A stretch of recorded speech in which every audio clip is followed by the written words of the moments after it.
Olá, meu amigo, minha amiga, bem-vindos a mais um Portal do José. Hoje, no dia 21 de julho, participei de uma live no canal do Eduardo Moreira, discutimos vários temas lá muito interessantes, vale a pena você ir lá também, se inscrever no canal dele.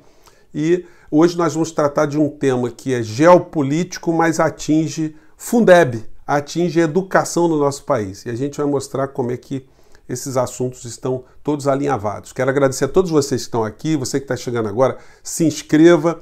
Eu recebi informação que o nosso portal é um dos que mais tem engajamento, pelo número de inscritos, o número de mensagens e comentários que a gente recebe é muito alto. Isso é muito legal. Continua mandando suas críticas, sugestões, comentários. Eu leio todos do dia. Os dos programas anteriores fica mais difícil, mas de vez em quando eu consigo ir lá responder também.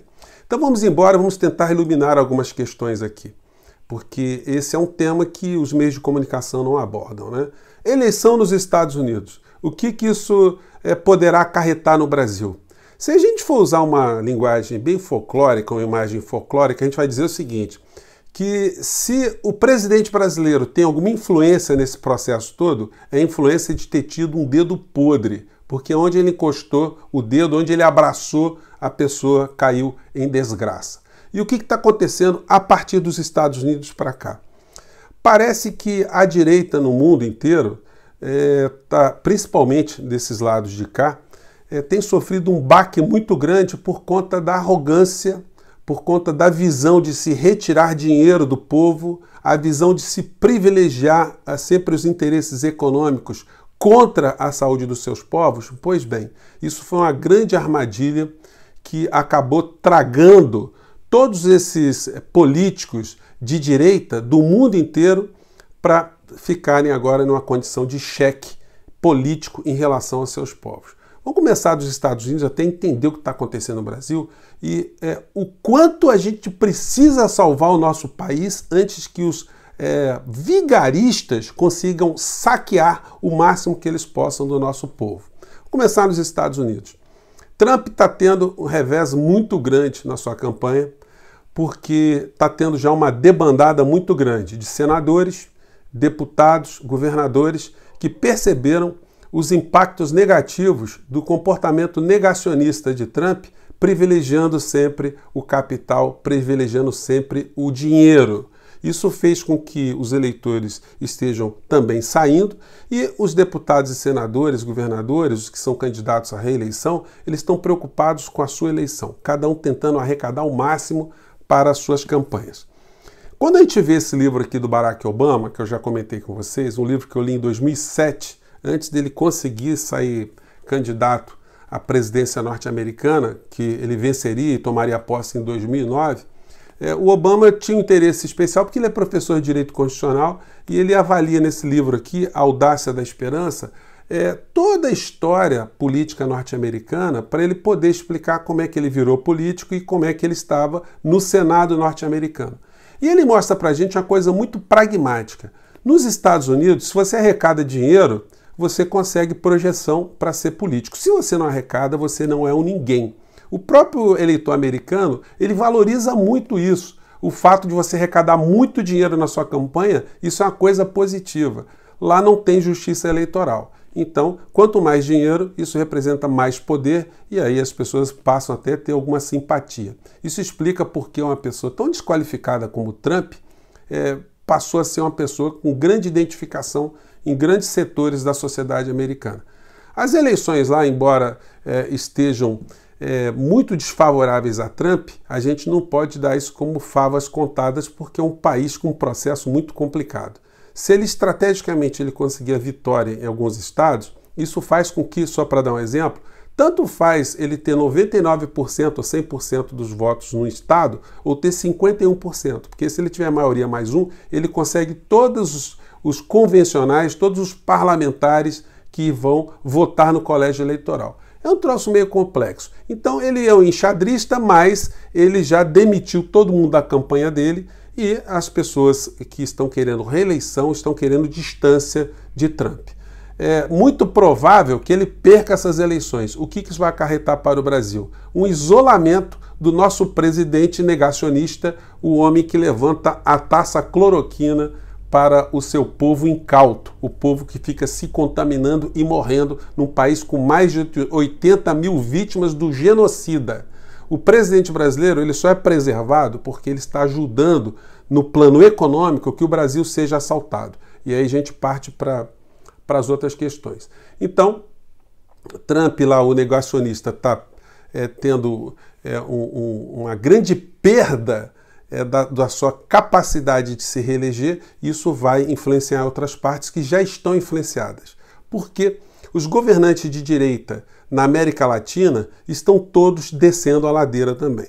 No Peru, o tratamento que o Vizcarra, que é um presidente de direita, teve em relação à Covid, está fazendo com que o Peru experimente cenas pavorosas que a gente não vê no Brasil. O presidente equatoriano, que é de direita também, que está roubando o povo equatoriano no meio dessa epidemia para pagar juros de bancos, também está em derrocada total. O presidente do Chile, que foi abraçado por Bolsonaro, que está com a popularidade lá embaixo, o Bolsonaro totalmente sem noção foi lá abraçar o cara e elogiar Pinochet, que é quase 100% de unanimidade de rejeição no Chile. Enfim, mandou um apoio instantâneo para a usurpadora da Bolívia, que é uma figura totalmente complicada também, que está tendo um tratamento muito ruim com as questões da saúde na Bolívia e também está entrando em derrocada. Bom, vários presidentes com quem Bolsonaro teve contato, sem falar no Juan Guaidó, que é uma figura totalmente desmoralizada internacionalmente e dentro da própria Venezuela é uma pessoa totalmente desmoralizada até mesmo pela própria oposição a Maduro. Então, a conexão da direita negacionista no mundo, sobretudo nas Américas, tem feito com que todo esse processo seja jogado numa grande lata de lixo. Quem está se escapando, quem está conseguindo escapar um pouco dessa história é o presidente do Paraguai, que é de direita, mas ele teve um tratamento em relação à pandemia muito correto, atendendo os protocolos internacionais, e ele salvou milhares de vidas no Paraguai. Mas ele tem escândalos de corrupção, inclusive envolvendo a hidrelétrica de Itaipu, que estão muito obscuros, e quando essa bola passar, essa situação passar, essa bola vai ser levantada novamente, a gente não tem a menor dúvida. E aqui na Argentina, aqui do lado, que a gente tem um governo de esquerda e que está tendo um comportamento diferenciado em relação à Covid, portanto preservando milhares de vidas de argentinos e se conflitando também com toda uma política geopolítica comandada pelos organismos internacionais e pelo Fundo Monetário Internacional em relação à educação dos países de uma maneira geral. O que a gente está vendo no Brasil e por que nós fazemos esse link todo com o Fundeb?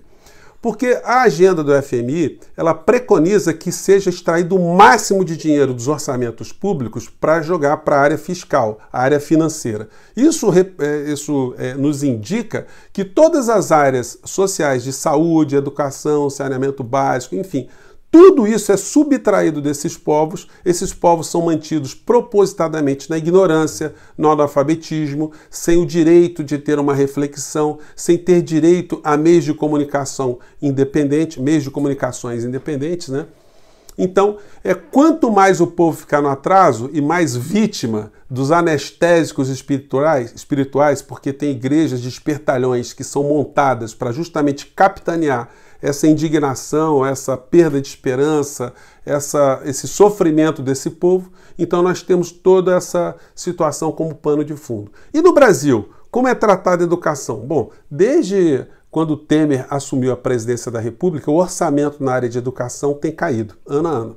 E quando chega no governo Bolsonaro, essa situação se acentua e com uma crueza, uma crueldade, né, muito grande, porque Paulo Guedes, esse governo está querendo roubar dinheiro das nossas crianças, roubar dos adolescentes, do Fundeb, para jogar dinheiro no Caixa Central do Brasil, para que esse dinheiro sirva para pagar juros, amortização de juros, a responsabilidade fiscal, etc, etc, etc. Isso não é por acaso, como eu disse a vocês, isso é um receituário que vem de fora para dentro. O noticiário dos telejornais, nessa noite passada, falaram muito de Fundeb, dizendo que o governo apresentou uma proposta em cima da hora, o governo ficou fora dessa discussão, o governo agora quer apresentar uma emenda, enfim. O governo quem? Quem é que está querendo prejudicar o Fundeb?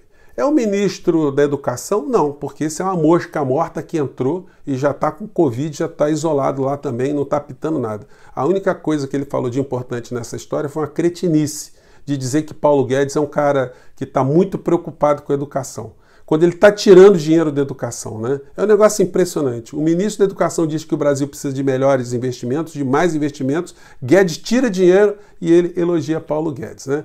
Bom, Paulo Guedes tem sido poupado no noticiário, porque ele que é o sujeito central que está querendo roubar as nossas crianças, roubar o futuro do nosso país. Ele já conseguiu subtrair dinheiro das pessoas que, quando vão se aposentar ou quando chegarem à aposentadoria, não terão direito a uma aposentadoria digna. Ele está tentando assaltar de todo jeito servidores públicos, colocando granadas nos bolsos dos servidores públicos. E agora quer atacar as nossas crianças e os nossos adolescentes. Tirar a única esperança que as pessoas pobres do nosso país têm de emancipação, de fazer com que seus filhos não padeçam dos mesmos males das gerações anteriores. Então, não basta ele ter roubado tudo que ele pôde, agora tem que roubar o futuro também.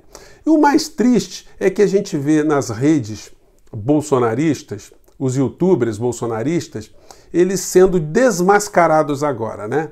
Porque eles não são a favor de Bolsonaro. Eles estão funcionando como uma correia de transmissão, uma engrenagem da entrega econômica do nosso país, porque eles estão apoiando o assalto ao Fundeb, porque eles dizem que o Fundeb é um ambiente da esquerda, de formação doutrinária. Então, quanto mais essa gente puder destruir a educação das pessoas pobres, mais eles estarão fazendo o jogo dos grandes grupos internacionais que querem manter o nosso povo cada vez mais na ignorância e no analfabetismo. Quando a gente olha aqui para o lado, gente, aliás, é o seguinte, né? Vamos falar de alguns nomes aos bois aqui.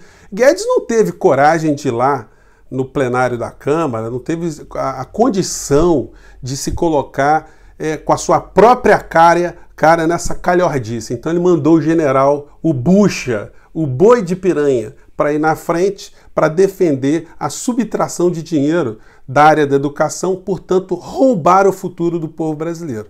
E aí, como muita gente tem pedido também, foi o general Eduardo Ramos, né? O homem que gosta de andar de helicóptero para amedrontar a sociedade. E não posso deixar de comentar também, já que eu falei de general, do perfil moral dessa gente toda que está dentro do governo Bolsonaro. General Braga Neto indicando a sua filha, né, para ser uma das dirigentes da Agência Nacional da Saúde, ganhando uma graninha preta, né? E muita gente tem criticado o general por estar praticando esse gesto nepotista. Mas, gente, ele está num governo cujo presidente é o rei do nepotismo. Então, quando ele olha para o presidente que enfiou filho em tudo quanto foi lugar, mulher em tudo quanto foi lugar, ex-mulher em tudo quanto foi lugar, parentes dos parentes em tudo quanto foi lugar, os amigos dos parentes em tudo quanto foi lugar, a família ficou rica.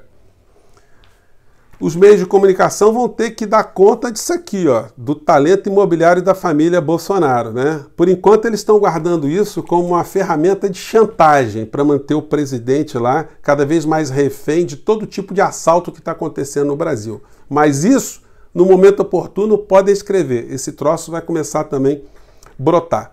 Então, o general Braga Neto, ele não se sente nem um pouco constrangido em ter esses desvios de comportamento moral republicano, já que o presidente é uma pessoa sem moral alguma, né? Então vamos voltar aqui para o lado para a gente ver que nem tudo está perdido no mundo. Aqui na Argentina, eles têm já um comportamento em relação à educação muito superior ao Brasil há muitos anos. E agora, mesmo com todos os problemas que eles estão enfrentando, com dívida pública, com a pandemia, ter pegado um governo destroçado, mesmo assim, eles estão canalizando recursos para investir em educação de forma maciça. Eles estão lá construindo 63 novas unidades dentro das 47 universidades públicas da Argentina. Isso representa um aumento de 1,5 milhão de vagas para novos estudantes na Argentina, para educar, para formar professores, para formar jovens, formar crianças. E o presidente argentino fez uma live, por conta desse programa, com 47 reitores dessas universidades públicas, explicando a ideologia no sentido de ter ideias a favor da emancipação do povo argentino. Então ele falou sobre a importância da educação e esse projeto deles lá. Vamos pegar um pedacinho. Me lo han escuchado decir muchas veces y lo voy a decir muchas más. No son ricas las naciones que tienen petróleo. Son ricas las sociedades que tienen la tecnología para sacarlo. Gente, eu vou pegar só esse trechinho porque ele vai discorrendo, vou colocar esse vídeo todo para quem tiver interesse. Ele vai falando que as nações que se emancipam não são as nações que têm os recursos por si só, mas as nações que têm tecnologia, conhecimento para poder extrair essas riquezas naturais. Ouro, petróleo, até os seus alimentos, os seus minerais, as pescas no mar continental, enfim. Isso mostra para a gente como nós estamos ficando atrasados. Enquanto nós temos aqui do lado um país que tem um presidente que está preocupado em reforçar a educação, no nosso país nós temos um despresidente, um desgovernante, um ministro da Economia que só está praticando no nosso país a agenda do Fundo Monetário Internacional, roubando recursos da educação dos nossos filhos, dos nossos adolescentes, para beneficiar justamente os seus patrões verdadeiros, aqueles que controlam o setor financeiro, os especuladores do sistema financeiro nacional e internacional. Gente, espero ter jogado algumas reflexões. Vamos continuar para a direita, descer a ladeira abaixo, enquanto a gente tenta salvar o nosso Brasil ladeira acima. Um grande abraço, até o próximo vídeo. Tchau!